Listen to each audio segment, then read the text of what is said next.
When you forget that you need Allah, He puts you in a situation that causes you to call upon Him. And that's for your own good. Sometimes Allah gives you bitterness in this life so that you can further enjoy the sweetness of the hereafter. When you treat people well, those same people might not treat you the same way. But if you pay attention, you'll notice that Allah has sent other people who treat you even better.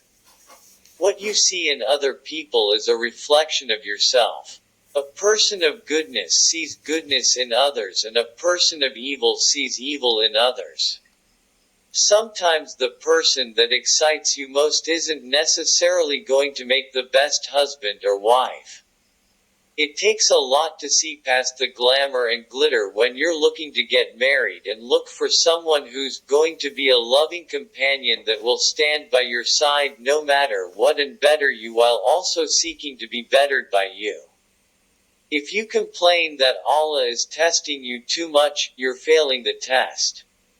Kind words cost you nothing but are sometimes worth more than $1 million.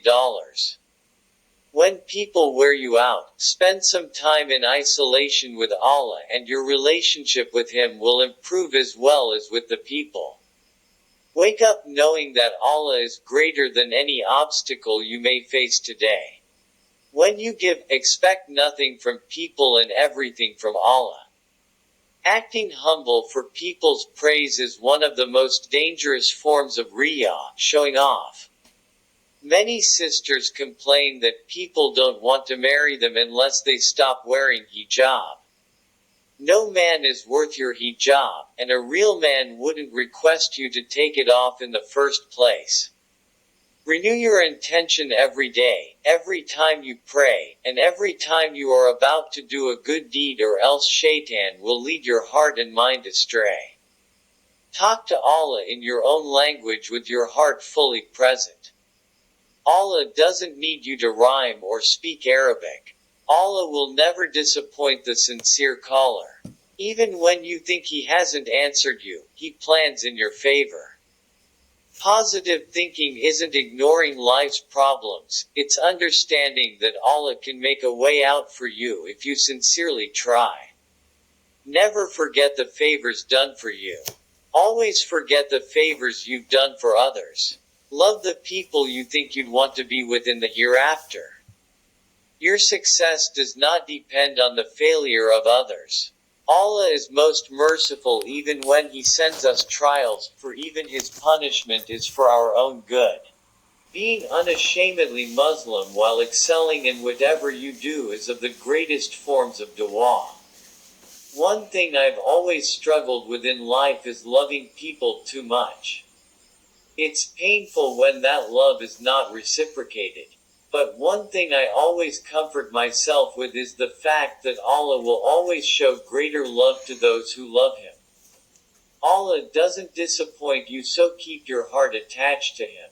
The sign of a beautiful person is that they always see beauty in others.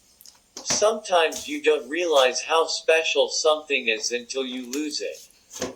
That's how I feel about Ramadan every year. In order to bring out the best in people, you need to give them your best. When Allah loves you, He places the love of you in the hearts of the people whose love is worth having. Good friends are hard to find, so when you find one, hold on tight.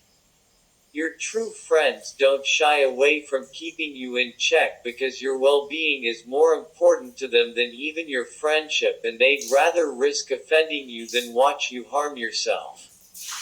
Don't go into Ramadan having hurt anyone without seeking their forgiveness. The last thing you'd want on the Day of Judgment is to find that your entire Ramadan, with all of its Quran recitation, fasting, Taraweeh prayers, Laylatul Qadr, etc. went completely to waste because your pride stopped you from saying, "I'm sorry."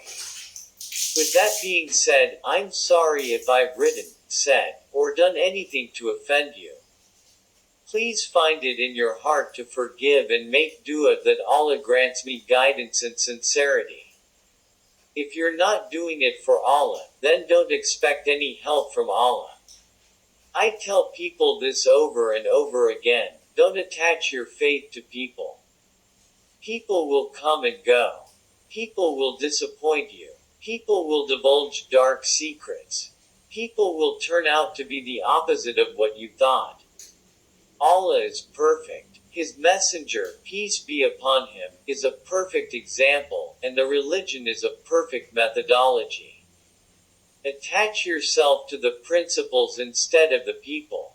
That way no sheikh going wild or role model going rogue will be able to shake your faith. Sometimes you wish you never met certain people, then you grow and realize that they were a gift in disguise and contributed to making you the person you are. In trusting Allah, remember that what's best for you might be what's most painful. Imagine if your kids had to carry a ladder to climb an apartheid wall to get to school every day.